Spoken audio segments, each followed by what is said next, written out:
कामिनी का पति मोहन दूर संचार महकमे में लाइनमैन था। एक दिन काम के दौरान वह खंबे से गिर गया। उसे गहरी चोट लगी। अस्पताल ले जाते समय रास्ते में उसने दम तोड़ दिया। कामिनी की जिंदगी में अंधेरा सा छा गया। वह कम पढ़ी लिखी देहाती औरत थी। उसके 2 मासूम बच्चे थे। बड़ा बेटा पहली क्लास में पढ़ता था और छोटा 2 साल का था। पति का क्रियाकर्म हो गया तो कामिनी ससुराल से मायके चली आई। वहाँ उसके बड़े भाई ने कहा, बहन जो होना था वह तो हो ही गया, गम भुलाओ और आगे की सोचो। बताओ कि नौकरी करोगी? बहनोई की जगह तुम्हें नौकरी मिल जाएगी।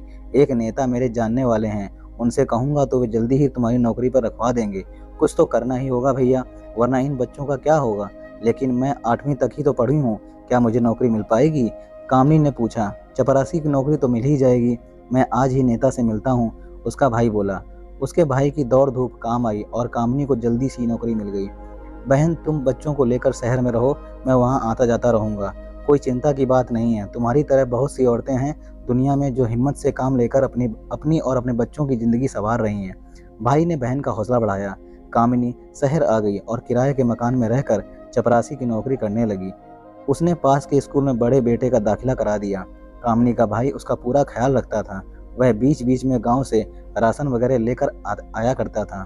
फ़ोन पर तो रोज ही बात कर लिया करता था। कामिनी खूबसूरत और जवान थी। महकमे के कई अफसर और बाबू उसे देखकर लार टपकाते रहते थे। उससे नज़दीकी बनाने के लिए कोई उसके प्रति हमदर्दी जताता तो कोई रुपए पैसे का लालच देता। कामिनी का मकान मालिक भी रसिया किस्म का था। वह नशेड़ी भी था। कामिनी पर उसकी नीयत खराब थी। कभी कभी शराब के नशे में वह आधी रात में उसका दरवाज़ा खटखटाया करता था।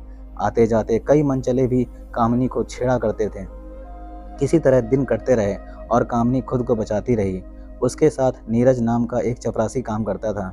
वह उसका दीवाना था, लेकिन दिल की बात जबान पर नहीं ला पा रहा था। नीरज बदमाश किस्म का आदमी था और शराब का नशा भी करता था।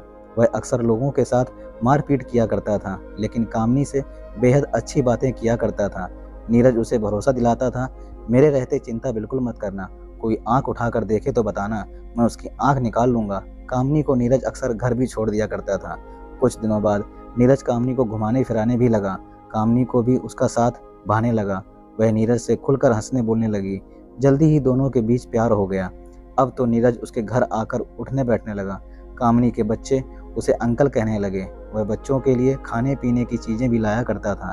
कामिनी के पड़ोस में एक और किराएदार रहता था। नीरज ने उससे दोस्ती कर ली। एक दिन वह किराएदार अपने गांव जाने लगा तो नीरज ने उससे मकान की चाबी मांग ली। दिन में उसने कामिनी से कहा, आज रात मैं तुम्हारे साथ गुजारूंगा, लेकिन कैसे? बच्चे भी तो हैं। कामिनी ने समस्या रखी। उसकी चिंता तुम बिल्कुल ना करो। यह कहकर उसने जेब से चाबी निकाली और कहा, यह देखो मैंने सुबह ही इंतजाम कर लिया है। आज तुम्हारा पड़ोसी गांव चला गया है। रात को मैं आऊँगा और उसी के कमरे में। कामिनी मुस्कुराई और फिर शर्मा कर उसने सिर झुका लिया। उसकी भी इच्छा हो रही थी और वह नीरज की बाहों में समा जाना चाहती थी। नीरज देर रात शराब के नशे में आया। उसने कामिनी के पड़ोसी के मकान का दरवाज़ा खोला। आहट मिली तो कामिनी जाग गई। उसके दोनों बेटे सो रहे थे। उसने आहिस्ता से अपना दरवाज़ा बंद किया और पड़ोसी के कमरे में चली गई। नीरज ने फौरन दरवाज़ा बंद कर लिया। उसके बाद जो होना था वह देर रात तक होता रहा। लंबे अरसे बाद उस रात कामिनी को जिस्मानी सुख मिला था। वह नीरज की बाहों में खो गई थी। तड़के नीरज चला गया और कामिनी अपने कमरे में आ गई। कामिनी और पड़ोसी के मकान के बीच जो दीवार थी उसमें दरवाज़ा लगा था। पहले जो किराएदार रहता था उसने दोनों कमरे ले रखे थे। वह जब मकान छोड़कर गया तो मालिक ने दोनों कमरों के बीच का दरवाज़ा बंद कर दिया और ज़्यादा किराए के लालच में 2 किराएदार रख लिए। अब उसे 1000 की जगह 2000 रुपये मिलने लगे। उस रात के बाद नीरज अक्सर कामिनी के घर देर रात आने लगा। कई बार कामिनी का भाई सुबह सुबह ही आ जाता और नीरज अंदर। ऐसी हालत में बीच का दरवाज़ा काम आता था। नीरज उस दरवाजे से पड़ोसी के मकान में दाखिल हो जाता था।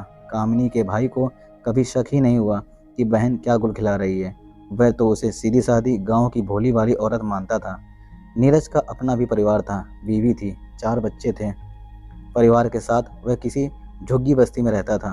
बीवी उससे बेहद परेशान थी क्योंकि वह पगार का काफ़ी हिस्सा शराबखोरी में उड़ा दिया करता था। बीवी मना करती तो नीरज उसके साथ मारपीट भी करता था। पैसों के बिना ना तो ठीक से घर चल रहा था और ना ही बच्चे पढ़ लिख पा रहे थे।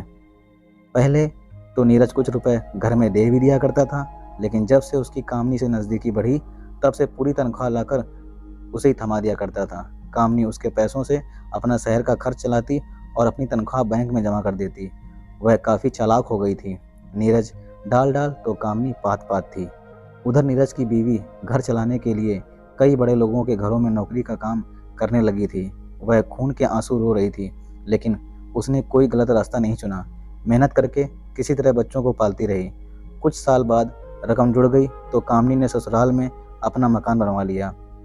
ससुराल वालों ने हालांकि उसका विरोध किया कि वह गांव में ना रहे, वे उसका हिस्सा हड़प कर जाना चाहते हैं। लेकिन पैसा मुट्ठी में होने से कामनी में ताकत आ गई थी। उसने जेठ को धमकाया तो वह डर गया। कामनी का बढ़िया मकान बन गया।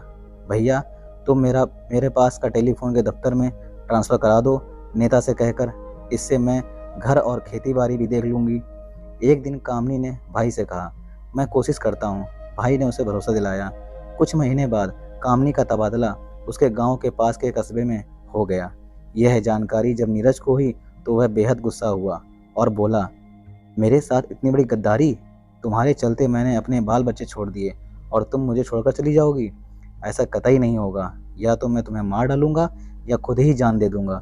तुम्हारी जुदाई मैं बर्दाश्त नहीं कर पाऊंगा। नीरज तुम मरो या जियो, इससे मेरा कोई मतलब नहीं। यह मेरी मजबूरी थी कि मैंने तुमसे संबंध बनाया। तमाम लोगों से बचने के लिए मैंने तुम्हारा हाथ पकड़ा। अब मेरा सारा काम बन चुका है। मुझे हाथ उठाने के बारे में सोचना भी नहीं, वरना जेल की हवा खाओगे। आज के बाद मुझसे मिलना भी नहीं, कामनी ने धमकाया। नीरज डर गया। वह कामनी के सामने रोने गिड़गिड़ाने लगा, लेकिन कामनी का दिल नहीं पसीजा। अगले ही दिन वह मकान खाली कर गांव चली गई। प्यार में पागल नीरज कामनी का गम बर्दाश्त नहीं कर सका। कुछ दिन बाद उसने फांसी लगाकर खुदकुशी कर ली।